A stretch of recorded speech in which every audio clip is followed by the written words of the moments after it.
Good morning. I'm Adam Ziegler, Operations Section Chief with Rocky Mountain Complex Incident Management Team 2. Now I have your morning update for July 22nd on the Gold Mountain Fire. We'll start down on the south end with the Division Alpha Delta. They continue to make good progress. They're still patrolling, but they've really transitioned into suppression repair down there. We've moved some more resources back in that area, additional hand crew and engines, and they're really focused in on repairing anything we did with the suppression efforts. Primarily down there, that is pulling the hose off the line, taking care of any berms created from dozer lines, pulling the berms from the hand lines, and putting erosion control measures in where needed. So water bars that'll divert the water off and prevent the erosion. As we move up into Division Foxtrot, where we're showing some containment in there, also moving forward with suppression repair. And as we work up to our direct hand line, we still do have some crews working that up to the rim rock. They're making great progress. They do have the initial line up to where they're going to go. They're just having to do additional work as far as bolstering that line, making sure it will hold for the long term. So we'll have crews up in there working for several more days before you see any progress on the map.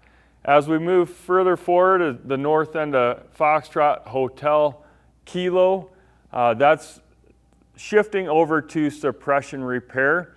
So the main focus with that is removing any debris. So they still have a lot of chippers in there, and they have mulchers mulching up at brush and everything that was accumulated by putting the lines in there, as well as the biggest focus is the erosion control. We're getting into this moist cycle, and we want to make sure that we're not creating any erosion and sending sediment down into the watersheds.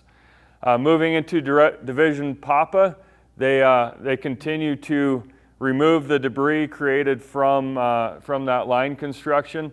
The construction itself is done. They're processing the logs and then hauling them out to predetermined locations to get that wrapped up. We do have additional equipment coming in to help expedite moving that off the line, and then we do have equipment leaving that has completed that line.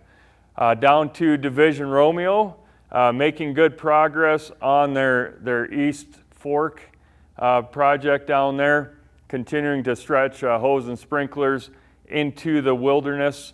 And they're getting close to their end point as far as where they're going to hook that line up into some natural features in there. The line around the Cimarron structures is looking good, and then moving up onto the high mesa and Division uniform, the initial line is through, and we do have several days of cleanup work in there. As we get down to the bottom where we're tying into Little Cimarron, we did stop short with our mechanical line just so we didn't have concerns of erosion and sediment going into the watershed there. And we do have hand crews working on getting a hand line in there that has a lot less potential for erosion. Moving into Division Zulu, that remains the same, still looking good, being patrolled and monitored by the air, as well as using infrared mapping products to keep an eye on that, but everything's looking good in Division Zulu. Last night was the last shift for our night resources, but with the moisture and the fire behavior, we were confident to be able to shrink it down from 24/7 coverage to daylight coverage in there. So we did move those resources into the day shift where they're going to be more productive, assisting with the suppression and prep work in there. We still do have initial attack coverage for the entire temporary flight restriction, as well as assisting the local IA zone. We did send 2 crews out today to help with another fire on the Gunnison National Forest.